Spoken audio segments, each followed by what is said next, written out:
السلام علیکم ورحمۃ اللہ وبرکاتہ۔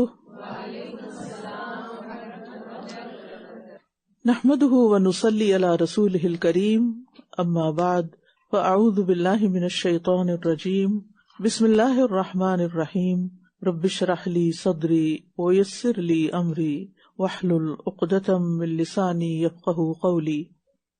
لقد من الله على المؤمنين إذ بعث فيهم رسولا من أنفسهم يتلو عليهم آياته ويزكيهم ويعلمهم الكتاب والحكمة وإن كانوا من قبل لفي ضلال مبين۔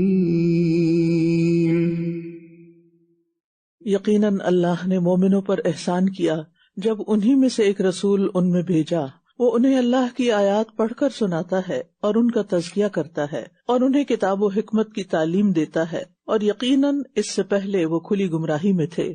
یتلو علیہم آیاتہ ویزکیہم، سب سے بڑی چیز جو نفس کا تزکیہ کرتی ہے وہ تدبر کے ساتھ قرآن کی تلاوت ہے، سمجھ کر پڑھنا، غور و فکر کرنا، اس میں سے عمل کی باتیں نکالنا۔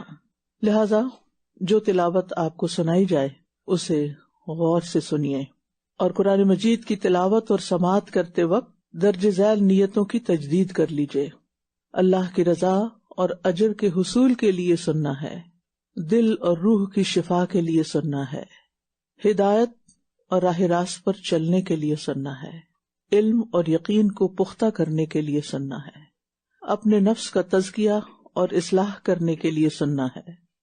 اخلاص کے ساتھ ان نیتوں کو اپنانا قرآن سے زیادہ فیض حاصل کرنے میں مدد دے گا انشاءاللہ۔ اور سنتے ہوئے یہ طلب رکھیں کہ اللہ اس تلاوت سے، اس فہم سے، اس مجلس سے میرے ایمان اور یقین میں اور زیادہ اضافہ فرما۔ اللہم زدنی ایمانا و یقینا و فہما، ٹھیک ہے، ایمانا و یقینا و فہما۔ اور پھر اے اللہ صرف مجھے نہیں، میری اولاد اور میرے گھر والوں، میرے دوستوں، میرے عزیزوں، میرے پیاروں، سب کو یہ ہدایت عطا فرما۔ اے اللہ اس کتاب کے ذریعے میرے دل کی سختی کو دور کر دے، مجھے نرمی عطا کر دے، مجھے دل کا اطمینان عطا کر دے، میرے دل سے ہر طرح کے وسوسوں کو دور کر دے، ہر طرح کی نیگیٹیوٹی کو دور کر دے۔ تو یاد رکھیے قرآن اس شخص کو یہ سب فائدے دے گا جو اسے کان لگا کر غور سے سنے گا، توجہ سے سنے گا۔ ان فی ذلک لذکری لمن کان لہ قلب او القی السمع وہو شہید، بلا شبہ اس میں اس شخص کے لیے یقیناً نصیحت ہے جس کا کوئی دل ہو یا کان لگائے، اس حال میں کہ وہ دل سے حاضر ہو۔ تو یہاں بیٹھے ہیں تو دل سے حاضر ہوں، اور سنتے وقت دل کی حاضری ضروری ہے۔ تو کوئی بھی چیز جو دل پہ اثر کرتی ہے اس کے لیے پہلی کنجی، پہلی کی غور سے سننا ہے، کیونکہ غور سے سننا علم کے دروازے کھول دیتا ہے۔ اس سے آپ کے علم میں اضافہ ہوگا، آپ کی عقل کو جلا ملے گی، اور آپ کی حکمت اور بصیرت میں اضافہ ہوگا۔ جس قدر کان لگا کے سنیں گے اس قدر فائدہ ہوگا۔ اب یہ آپ پر ہے کہ آپ کتنی توجہ کرتے ہیں اور کس دل سے سنتے ہیں۔ اور خاص طور پر وہ لوگ جو آن لائن بیٹھ کر سن رہے ہیں، اگر آپ کے لیپ ٹاپ پر یا آپ کے فون پر کوئی بھی چیز پاپ اپ ہوتی ہے تو اس کو اگنور کیجیے۔ یہ نہیں کہ کان سن رہے ہیں اور آپ میسیجز کے جواب دے رہے ہیں، پھر آپ قرآن مجید کو بند کر دیجیے۔ یہ دو چیزیں ساتھ نہیں چلیں گی۔ قرآن کا ادب کیجیے، قرآن کا حق دیجیے، قرآن سے بڑی کوئی چیز نہیں، اس لیے اس وقت میں کوئی اور کام نہیں۔ آج ہم انشاءاللہ سورۃ البقرہ کی آیت نمبر 168 سے شروع کریں گے۔ پہلے تلاوت، توجہ سے تلاوت سنیے۔ یا ایھا الناس کلوا مما فی الارض حلالا طیبا ولا تتبعوا خطوات الشیطان انہ لکم عدو مبین۔ انما یأمرکم بالسوء والفحشاء وأن تقولوا على الله ما لا تعلمون وإذا قيل لهم اتبعوا ما أنزل الله قالوا بل نتبع ما ألفينا عليه آباءنا أولو كان آباؤهم لا يعقلون شيئا ولا يهتدون ومثل الذين كفروا كمثل الذي ينعق بما لا يسمع إلا دعاء ونداء صم بكم عمي فهم لا يعقلون يا أيها الذين آمنوا كلوا من طيبات ما رزقناكم واشكروا لله إن كنتم إياه تعبدون إنما حرم عليكم الميتة والدم ولحم الخنزير وما أهل به لغير الله فمن اضطر غير باغ ولا عاد فلا إثم عليه إن الله غفور رحيم إن الذين يكتمون ما أنزل الله من الكتاب ويشترون به ثمنا قليلا أولئك ما يأكلون في بطونهم إلا النار أولئك ما يأكلون في بطونهم إلا النار ولا يكلمهم الله يوم القيامة ولا يزكيهم ولهم عذاب أليم أولئك الذين اشتروا الضلالة بالهدى والعذاب بالمغفرة فما أصبرهم على النار ذلك بأن الله نزل الكتاب بالحق وإن الذين اختلفوا في الكتاب لفي شقاق بعيد. اے لوگو، زمین میں جو حلال اور پاکیزہ چیزیں ہیں کھاؤ اور شیطان کے قدموں کی پیروی نہ کرو، بے شک وہ تمہارا کھلا دشمن ہے. حلال سے مراد ہے کہ وہ کمانے میں حلال ہو، سورس آف انکم حلال ہو، اور طیب سے مراد ہے کہ وہ چیز اپنی ذات میں ہی پاک ہو. رسول اللہ صلی اللہ علیہ وسلم نے فرمایا، اے لوگو، اللہ پاک ہے اور پاک ہی قبول کرتا ہے، اور اللہ نے مومنوں کو بھی وہی حکم دیا ہے جو اس نے رسولوں کو دیا. اللہ تعالیٰ نے فرمایا، اے رسولو، تم پاک چیزیں کھاؤ اور نیک عمل کرو، اور فرمایا، اے ایمان والو، ہم نے جو تم کو پاک رزق دیا ہے اس میں سے کھاؤ. پھر ایسے آدمی کا ذکر فرمایا جو لمبا سفر کرتا ہے، مثلاً یہاں سے حج یا عمرے کے لیے جاتا ہے، پریشان بال، گرد آلود جسم، اپنے ہاتھوں کو آسمان کی طرف اٹھا کر کہتا ہے، اے میرے رب، اے میرے رب، حالانکہ اس کا کھانا حرام، اس کا پہننا حرام، اس کا لباس حرام، اس کی غذا حرام، تو اس کی دعا کیسے قبول ہوگی؟ اکل حلال اعمال کی قبولیت کی شرط ہے. حلال کمائی بنیاد ہے اعمال کی قبولیت کی. جب تک حلال کو اختیار نہیں کریں گے، نہ اعمال قبول ہوں گے، نہ برکت حاصل ہوگی، نہ رحمت حاصل کر سکیں گے، نہ تقوی حاصل ہوگا، نہ ہدایت پا سکیں گے. کتنی محرومیاں ہیں حرام میں. لہذا ہر انسان کو یہ کوشش کرنی چاہیے کہ وہ اپنا لقمہ حلال کر لے، حلال اور پاکیزہ چیز کھائے، اور مانوی اعتبار سے بھی حلال ہو، یعنی ذرائع آمدن، کسی کا حق نہ مارا جائے، دھوکہ، فریب، خیانت، رشوت، کسی کی وراثت غصب کر کے اگر انسان حج اور عمرے کر رہا ہے تو ان کا کچھ بھی فائدہ نہ ہوگا۔ وما خلقت الجن والانس الا ليعبدون ما اريد منهم من رزق وما اريد ان يطعمون ان اللہ هو الرزاق ذو القوة المتین۔ اللہ نے ہمیں اپنی عبادت کے لیے پیدا کیا، اللہ ہم سے رزق نہیں چاہتا، مال نہیں چاہتا، اللہ تو خود رزق دینے والا ہے، لہٰذا ہمیں رزق کے وسائل جو حلال ہوں انہی سے رزق حاصل کرنا چاہیے۔ ہماری زندگیوں میں صرف لائف سٹائل کو بہتر بنانے ہی مقصد رہ گیا ہے، جبکہ اللہ نے ہمیں اپنی عبادت کے لیے پیدا کی۔ انسان تھوڑا کھا لے، چھوٹے گھر میں رہ لے، چھوٹی گاڑی میں سفر کر لے، لیکن اپنے ذریعہ آمدنی کو حلال کرے۔ رسول اللہ صلی اللہ علیہ وسلم نے فرمایا، دنیا کی طلب میں اعتدال سے کام لو، اس لیے کہ ہر ایک کو وہ ضرور ملے گا جو اس کے لیے لکھ دیا گیا، تم اپنا سورس جو ہے اس کو حلال کرو۔ وہ تو تمہیں برائی اور بے حیائی ہی کا حکم دیتا ہے، یعنی شیطان، اور یہ کہ تم اللہ کے بارے میں ایسی بات کہو جو تم جانتے نہیں۔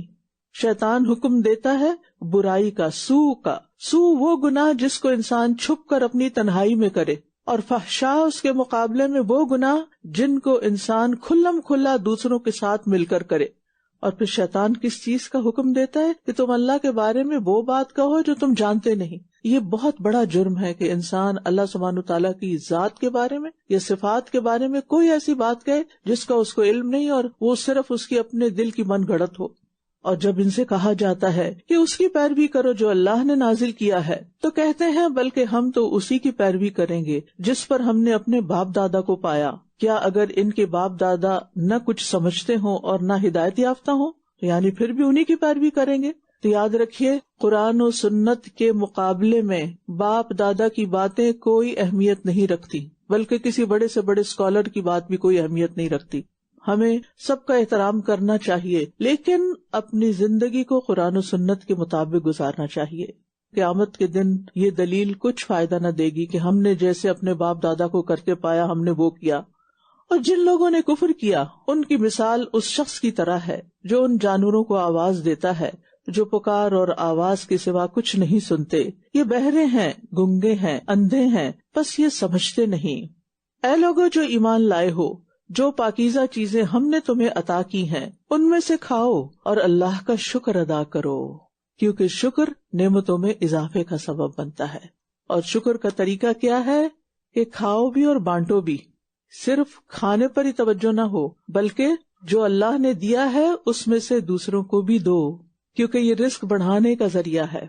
رزق دینے سے کم نہیں ہوتا بلکہ اور بڑھتا ہے، اور یہی اس کا شکر ادا کرنا ہے۔ یعنی شکر زبان سے بھی، شکر دل میں بھی، اور شکر عمل میں بھی۔ اور عمل کا شکر کیا ہے کہ صرف خود ہی نہ کھاتے رہو بلکہ دوسروں تک بھی لے جاؤ۔ اور اگر تم واقعی اسی کی عبادت کرتے ہو تو گویا شکر ادا کرنا ایک عبادت ہے، جیسے صبر عبادت ہے ایسے ہی شکر بھی عبادت ہے۔ اس نے تم پر صرف مردار اور خون اور سور کا گوشت حرام کیا ہے، اور جس چیز پر اللہ کے سوا کسی اور کا نام پکارا جائے یعنی وہ بھی حرام ہے۔ پھر جو مجبور کر دیا جائے، نہ تو وہ خواہش رکھنے والا ہو اور نہ ہی حد سے بڑھنے والا، تو اس پر کوئی گناہ نہیں۔ بے شک اللہ بہت بخشنے والا، نہایت رحم کرنے والا ہے۔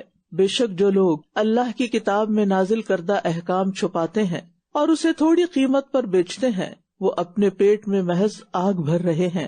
قیامت کے دن اللہ ان سے کلام نہیں کرے گا اور نہ ہی انہیں پاک کرے گا، اور ان کے لیے دردناک عذاب ہے۔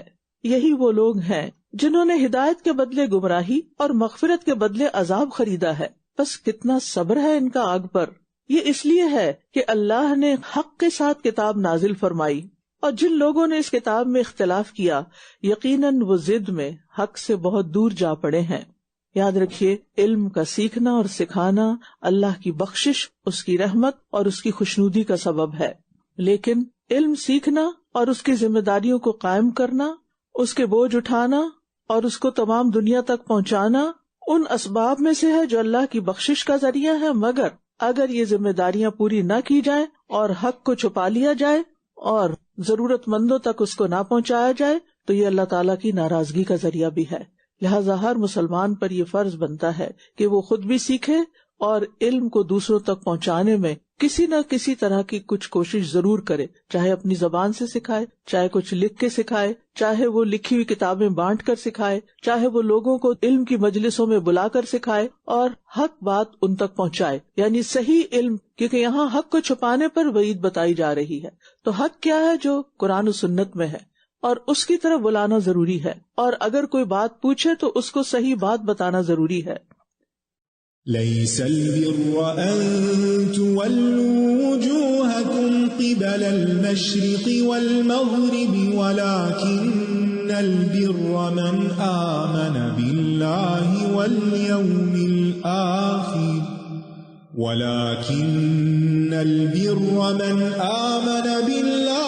واليوم الآخر والملائكة والكتاب والنبيين وآتى المال على حبه ذوي القربى واليتامى والمساكين وابن السبيل والسائلين وفي الرقاب وأقام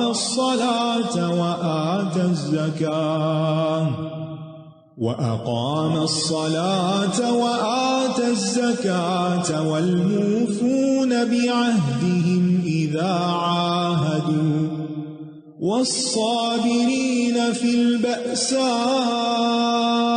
والضراء وحين البأس أولئك الذين صدقوا وأولئك هم المتقون يا أيها الذين آمنوا كتب عليكم القصاص في القتلى الحر بالحر والعبد بالعبد والأنثى بالأنثى فمن عفي له من أخيه شيء فاتباع بالمعروف وأداء إليه بإحسان ذلك تخفيف من ربكم ورحمة فمن اعتدى بعد ذلك فله عذاب أليم وَلَكُمْ فِي الْقِصَاصِ حَيَاةٌ يَا أُولِي الْأَلْبَابِ لَعَلَّكُمْ تَتَّقُونَ كُتِبَ عَلَيْكُمْ إِذَا حَضَرَ أَحَدَكُمُ الْمَوْتُ إِن تَرَكَ خَيْرًا الْوَصِيَّةُ لِلْوَالِدَيْنِ وَالْأَقْرَبِينَ بِالْمَعْرُوفِ حقا على المتقين فمن بدله بعدما سمعه فإنما إثمه على الذين يبدلونه إن الله سميع عليم فمن خاف من موصٍ جنفا أو إثما فأصلح بينهم فلا إثم عليه إن الله غفور رحيم۔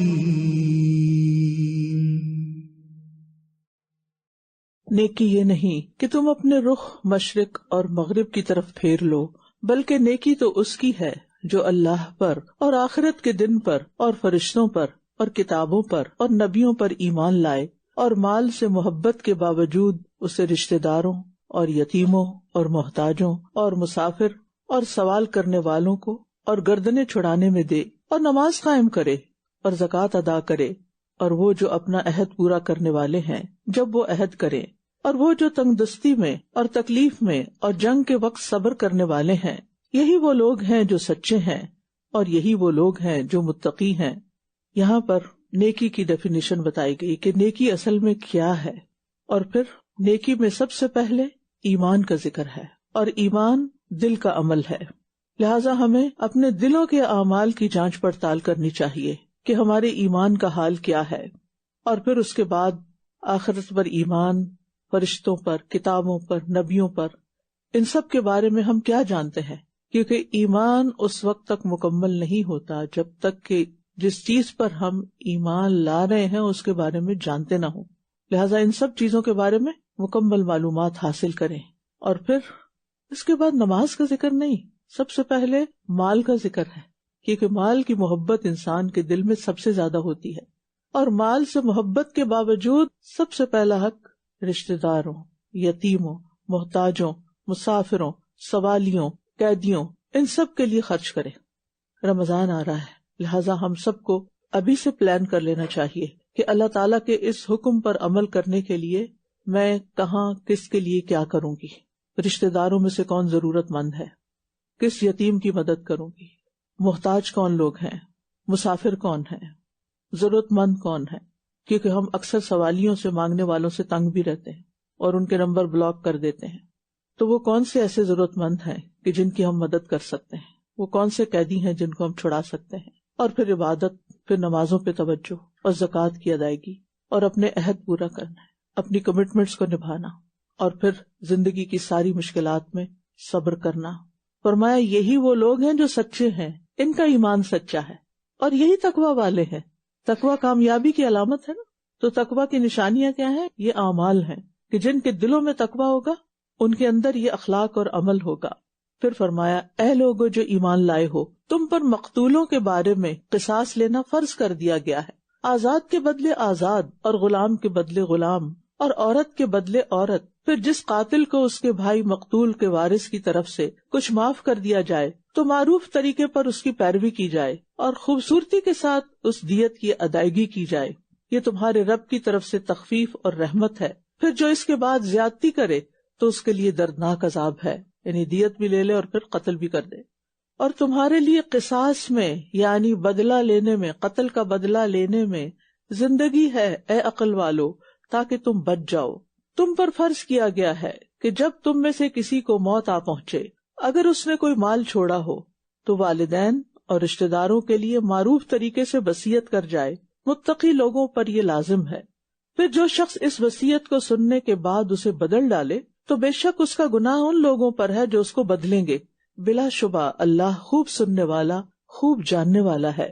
پھر اگر کسی کو وصیت کرنے والے کی طرف سے کسی وارث کی طرفداری یا گناہ کی وصیت کرنے کا اندیشہ ہو، پھر وہ ان میں باہم اصلاح کرا دے تو اس پر کچھ گناہ نہیں. بے شک اللہ بے حد بخشنے والا، نہایت رحم کرنے والا ہے. یہاں قصاص کے احکام کے علاوہ جو آخر میں بات کی گئی ہے، باہم اصلاح کروانا، یعنی لوگوں کے درمیان جو تعلقات کی خرابی ہو جاتی ہے، بدگمانیاں پیدا ہو جاتی ہیں، غلط فہمیاں پیدا ہو جاتی ہیں، تو ان کو دور کرنا. یہ نماز روزے سے بھی بڑھ کر نیکی ہے کہ دو جھگڑنے والوں میں صلح کرا دی جائے. آپ اپنے آس پاس دیکھیے کہ کہیں ایسے کچھ لوگ ہیں جن کی آپس میں نہیں بنتی، اور آپ ان دونوں کو الگ الگ کیسے سمجھا سکتے ہیں کہ ان کی زندگی آپس میں بن جائے، خاص طور پر اگر شوہر اور بیوی کے درمیان کوئی ایسا جھگڑا ہو. یا پھر عام طور پر قرض کے لین دین میں لوگ آپس میں جھگڑتے ہیں، مالی معاملات میں جھگڑے ہوتے ہیں. جھگڑا کسی بھی قسم کا ہو، اس کو ختم کرانا، یعنی صرف یہ نہیں کہ وہ جانے، ان کا کام جانے، مجھے اس سے کوئی فرق نہیں پڑتا، وہ لڑ رہے ہیں، میں تو اپنے گھر میں چین سے بیٹھا ہوں. نہیں، یہ مسلمانوں کی ذمہ داری ہے کہ وہ اپنی زندگیوں کو اچھا بنانے کے ساتھ ساتھ دوسروں کی بھی فکر کریں.